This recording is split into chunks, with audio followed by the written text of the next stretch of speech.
morning to you all and welcome to Wake Up News live on the Globe Television. I am Sandra BOAHEN. Coming up this morning, Mahama advocates strengthen Ghana-Mali ties to tackle Sahel security challenges.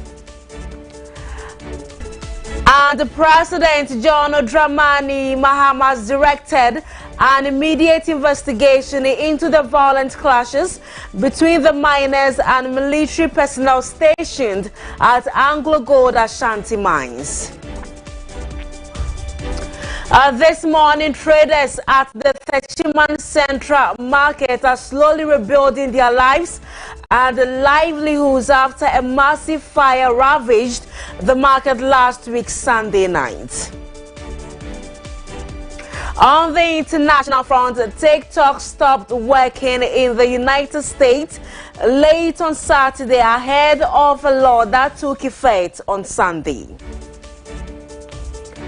In sports, Heart of Oak head to a goalless draw by FC Samates, while Kotoko trashes Vision FC for 1. Details of all these and many more coming up, including sports and international, all in the 40-minute bulletin. Do stay for more details.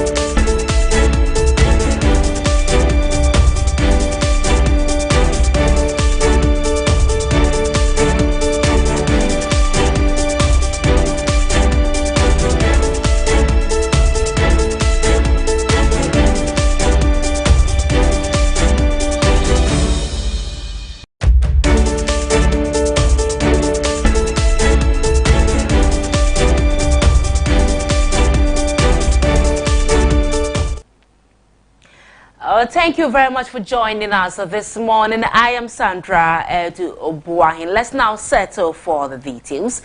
President John Dramani Mahama has called for stronger collaboration between Ghana and Mali to tackle the escalating security challenges in the Sahel region.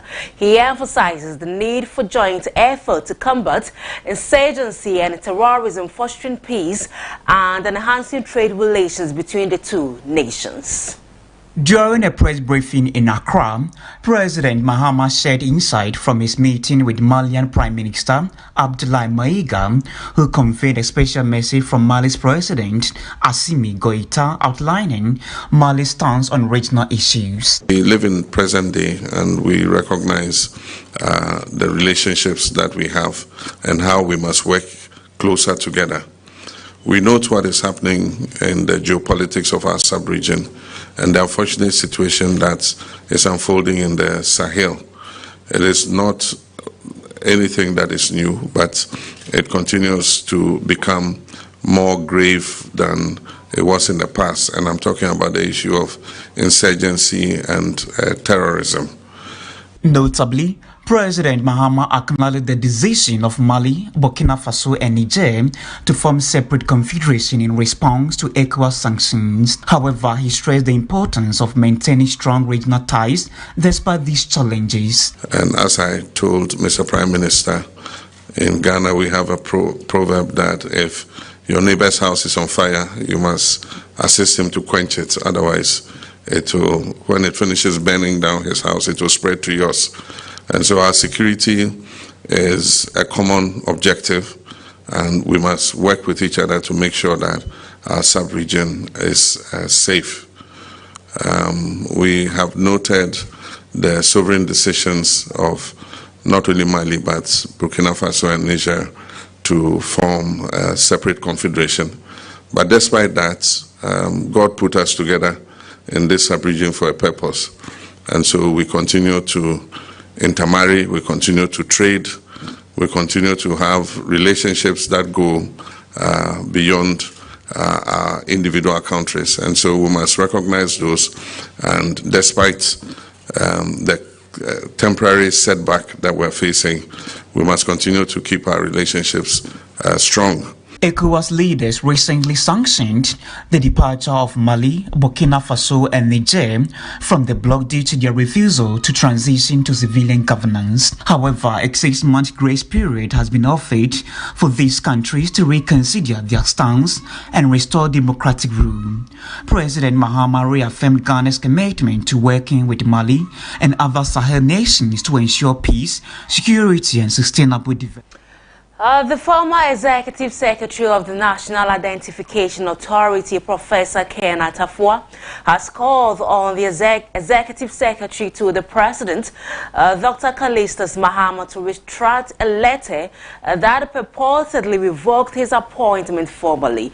The letter, which surfaced on social media on January 16, 2025, claimed to revoke Professor Atafua's appointment immediately and instructed him to hand over his responsibilities to Wisdom Yara Deku, the newly appointed Chief Executive Officer of the National Identification Authority. However, Professor Atafua clarified in a Facebook post on January 18 that he had retired from the Public Service of Ghana on November 13, 2024, marking the end of his tenure as Executive Secretary of the NIA. He explained that his exit followed the expiration of his post-retirement contract after his 65th birthday on November 9, 2024. Professor Atafua stated that he had already handed over his duties to the Director of Internal Audit at the NIA, Mahama Suleiman Swalihu, who has been acting as the Executive Secretary since November 14, 2024. He also submitted his handing over note to the transition team and handed over his properties belonging to the NIA in his custody. Professor Atafua urges the public to disregard any claims to the contrary, emphasizing that Dr. Callistus Mahama had assured him of retracting the alleged letter.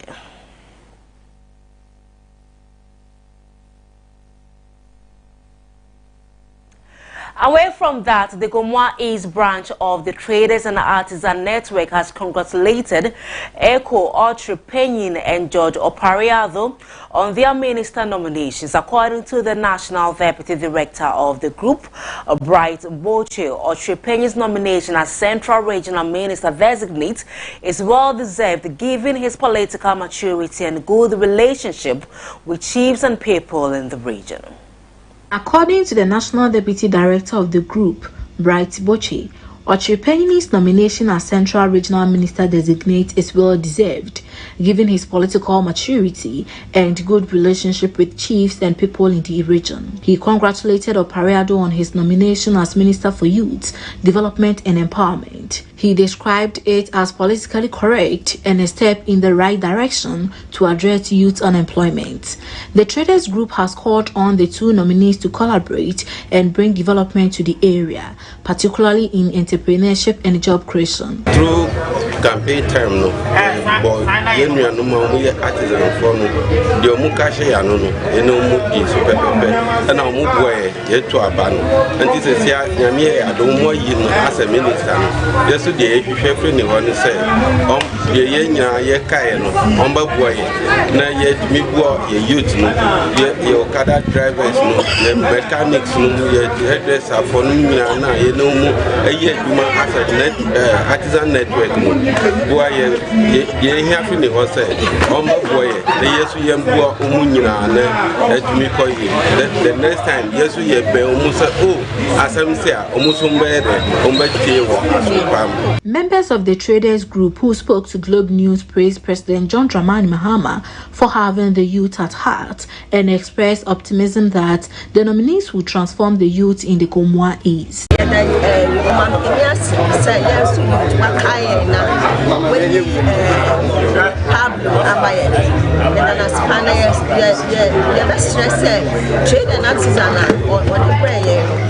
Abua during the campaign, Ama your friend is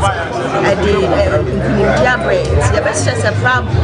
All being youth and the trade and artisan. Now youth front so all my years no we are still in the Central Region. The Central Regional Chairman of the National Democratic Congress, Professor Richard Kofi Asiedu, has expressed disappointment over the low number of women who filed for nominations for the Metropolitan, Municipal and District Chief Executive positions. Central Region. Professor Asiedu described this as very disappointing and encouraged the women's wing of the NDC to aspire for vacant positions, emphasizing the party's commitment to gender equality. Out of over 150 applicants for the MMDC position in the Central Region, only 5 were women, with only 4 making it to the short list of 69 applicants. The Central Region of the National Democratic Congress, Professor Richard Kofi Asiedu, had described this as very disappointing and encouraged the women's wing of the NDC to aspire for vacant positions, emphasizing the party's commitment to gender equality. I judge objectively according to your competence and the manner of the way you ask your questions. So this helped us in getting competent and qualified people for the exercise. So in all, I can say with all confidence that the 333 people, that's 69 people that we have selected to be sent to Accra for further questioning and possibly approval, will be men and women of integrity. Professor Kofi Asiedu also addressed allegations of bribery in the vetting process, stating that the process was fair, transparent and successful, with no one excluded. He urged the public to disregard any bribery allegations, emphasizing that the vetting committee follow all rules and measures. The first day we had a successful vetting, the MPs were here, they were so happy because the system was so transparent.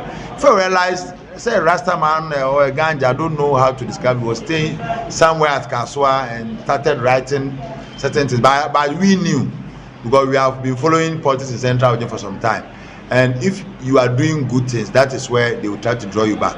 So we realized that somebody is just trying to destroy the peaceful process that we are taking the applicants in, and we may not confirm, but it may be that the person who is behind this came for the vetting process and was trying to circumvent the process by offering a bribe, and it didn't work, because if you pay bribe to one person, the other 7 will give different verdicts, and that will affect your marks.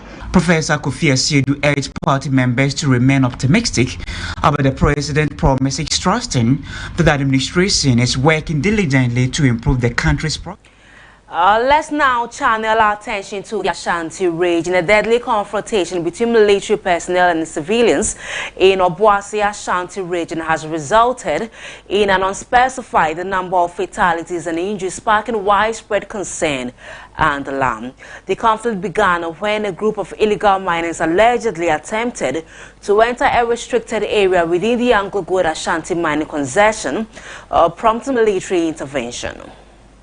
A violent confrontation broke out in Obuasi on Sunday between the military personnel and illegal mining operators. The clash resulted in multiple fatalities and injuries among the miners, highlighting the escalating tensions surrounding illegal mining activities. The conflict began when a group of illegal miners attempted to enter a restricted area within the Anglo-Gold Ashanti mining concession, prompting military intervention. The situation quickly escalated, leading to the use of force. This incident is part of a broader pattern of confrontations between illegal miners and security forces in the region. Previous incidents, such as the October 2022 clash between youth and military officers, resulting in 3 individuals sustaining gunshot wounds, and the May 2023 arrest of 16 illegal miners attempting to enter an Anglo-Gold shaft demonstrate the persistent challenges authorities face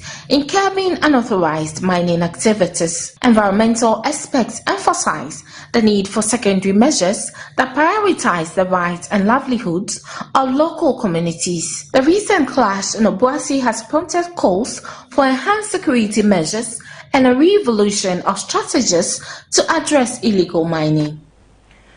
Meanwhile, President John Dramani Mahama has directed an immediate investigation into the violent clashes between the miners and military personnel stationed at Anglo-Gold Ashanti mines. In a statement issued on January 19, the President called for anyone found to have acted unlawfully during the incident to be held accountable.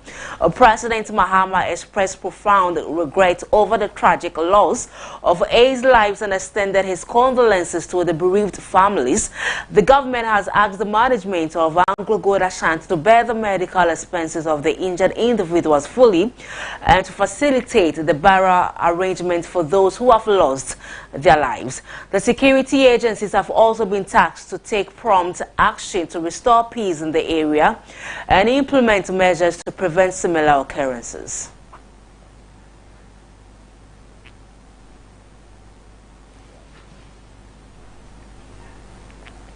You're still watching our main news bulletin for this morning. Coming up on the program, traders at the Techiman Central Market are slowly rebuilding their lives and livelihoods after a massive fire ravaged the market last week Sunday night. More stories coming up right after the break this day.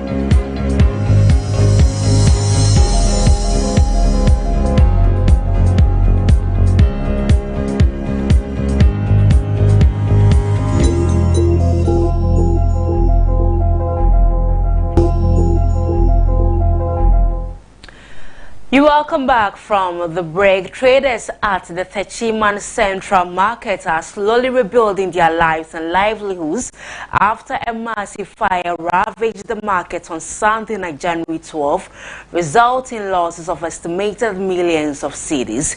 In a display of resilience, the traders have begun constructing new stores with the help of the nations from generous Ghanaians. The traders share their struggles, their stories of struggle and determination with Globe News Belinda Tete.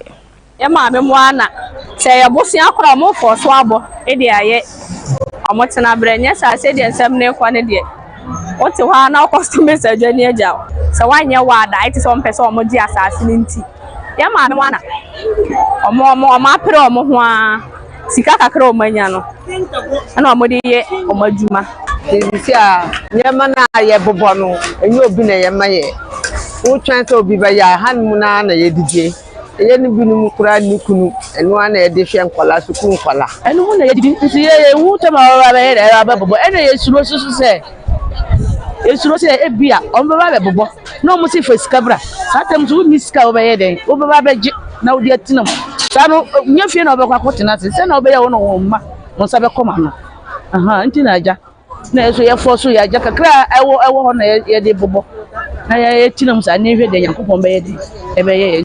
They are further pleading with the government to come to their aid. The Yamwa, Muboy and Kayape. Say, we are Nady Shayama. The answer I say, Better, Bensa, Bemba, and Scum Becamos each year. Ebian Minibi, Midiba, Edia Pasenibi. It's no dear, so I the Yaboka at that say, Ebe Benyaka cry a la. Amayama, I show Musku, and ye puna for her. Or more moon Nukunumu ha. Omo mu hwe school nkwala wa ha fahu enti sana asem na kwa kosie yesra mo aya ni due me ko mo achew banyofo na mombo aye nyasa. We are still in the Bono East region. Residents of Arano in the Teshima North constituency are urging authorities to expedite the completion or operationalization of a clinic built by incumbent Member of Parliament Elizabeth Ofosu-Ejari. This call to action follows her race and electoral victory and is a reminder of her campaign promise to the community. Drisi Hamzata has more in the following report. Arano, a rapidly growing residential area, faces numerous challenges including poor roads, a lack of police presence, inadequate educational facilities, and insufficient healthcare services. However, thanks to the efforts of incumbent Member of Parliament Elizabeth Ofosu-Ejari, who retained her seat in the 2024 parliamentary elections, the community now boasts a state-of-the-art clinic with staff accommodations. Although the facility is still under construction, it has brought hope to residents, particularly women who previously struggled with deplorable road conditions during pregnancy. Faustina Edu, a mother of one, highlighted the difficulties posed by the poor roads, stating that they exacerbate the pain experienced by pregnant women during delivery.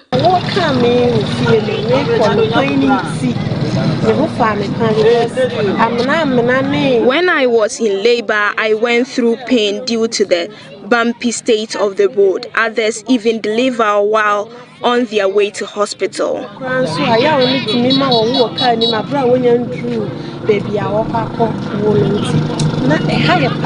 Concerned residents, including Mr. Kusi, emphasized the positive impact the clinic will have once completed and call for its urgent operationalization.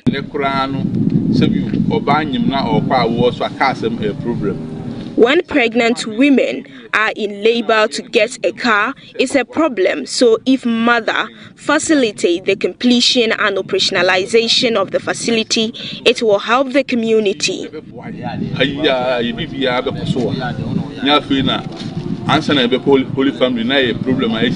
Other residents shared their experiences with the poor road conditions, urging the Member of Parliament to fulfill her campaign promise and construct a better road. It always floods when rain falls, hindering our daily activities. She has done well, but it is not enough. Since she is in power, she should please construct the road. For Globe News, Idris Hamzata. On the international front, TikTok stopped working in the United States late on Saturday ahead of a law that took effect on Sunday. Steve.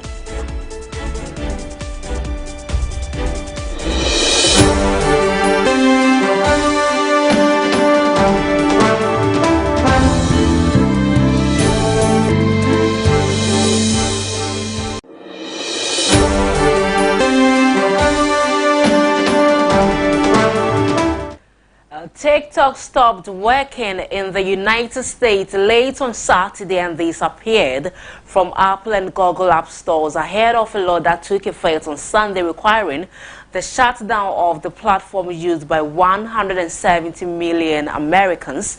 U.S. President-elect Donald Trump has said he would most likely give TikTok a 90-day reprieve from the ban after he takes office on Monday, a promise TikTok cited in a notice posted to users on the app. U.S. President-elect Donald Trump on Saturday said he would most likely give TikTok a 90-day reprieve from a potential federal ban after he takes office on Monday. Trump told NBC, quote, "If I decide to do that, I'll probably announce it on Monday." TikTok's over 170 million American users are in limbo. The Chinese-owned app said late on Friday it will go dark in the U.S. on Sunday unless the Biden administration provides assurances to companies such as Apple and Google that they will not face enforcement actions when a ban takes effect. The White House dismissed TikTok's comment as a stunt, and President Joe Biden said it was up to Trump to take action. Under a law passed last year and upheld on Friday by a unanimous Supreme Court, TikTok has until Sunday to cut ties with its China-based parent, ByteDance. If it does not, it will be forced to shut down its U.S. operation over concerns that it poses a threat to national security. I just told some kids that I'm older than Google. Self-described influencer Dustin Tyler makes money off TikTok. He told Reuters an end to TikTok would feel like getting fired. I've been really stressed out lately, as it is my income and it's how I feed my family. It's how I put a roof over our heads. The people in my lives are like, Dustin, just breathe, relax. And there's a lot of us feeling that right now. Calling all TikTok influencers. Hayden Rankin owns a custom apparel business which exploded in popularity after its first viral post. But he told Reuters he's been rethinking his marketing strategy for a while. Obviously, having our business start on TikTok and having built about 600,000 following there, it's tough to lose that. But also, it's foolish for any small business to build one sales channel. On Friday, TikTok In sports, Hearts of Oak held to a goalless draw by FC Salmatters while Kotoko Thrashers Vision FC 4-1 to stay.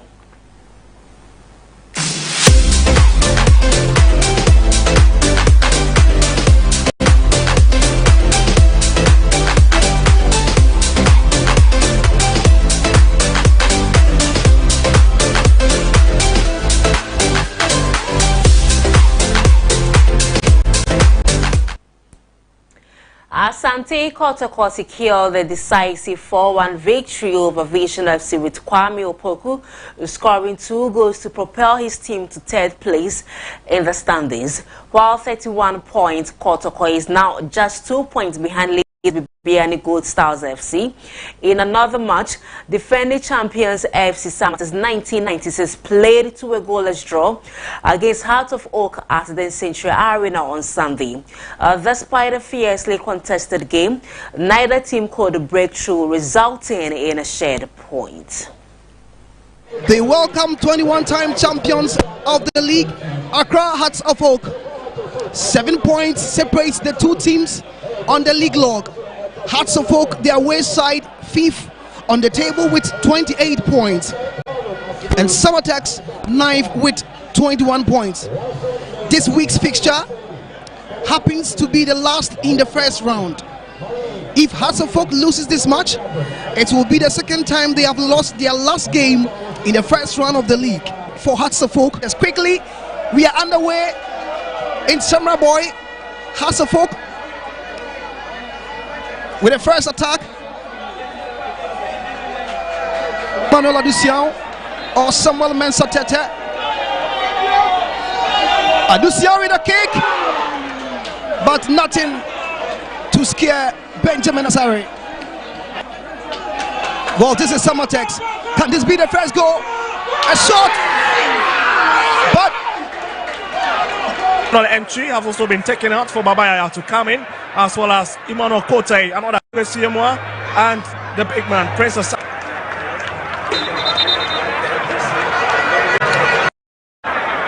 and that's Mohamed Kamara of Kumasi Asante Kotoko. And it's really way beyond the byline. Nothing exciting about that. Yes, Sandra, and look at the hit. That's in Timeno, couldn't really clear his line. And it's back onto the field again. Kotoko, this could be dangerous. Back by Aya. This could be a long hit. Saka, this is it! Kotoko strikes first! Oh my goodness! It's the first hit! And guess who hit Kotoko's first goal? Yes, you know, at times there are certain things that you anticipate, but it doesn't go your way, so you move from there. There's a lovely strike and it's in. Oh my goodness, it's Sanya! Visin hit back, and they hit back so hard. That was a beautiful goal. Looking at, and guess who hit it? It's the man in a 51 jersey, Nana Amwa, the tech division man from Les Power FC. Corner kick brought across. Saka couldn't really meet it well, but it still lingers within the ball. Samba O'Neill has the touch. Back by Aya. Kwame Poku couldn't meet it. And Tim Menu. Lord Amwa. And that's a big run, isn't it? Kansakra! Now, Kylian Mbappe was inspired from scoring twice to guide Real Madrid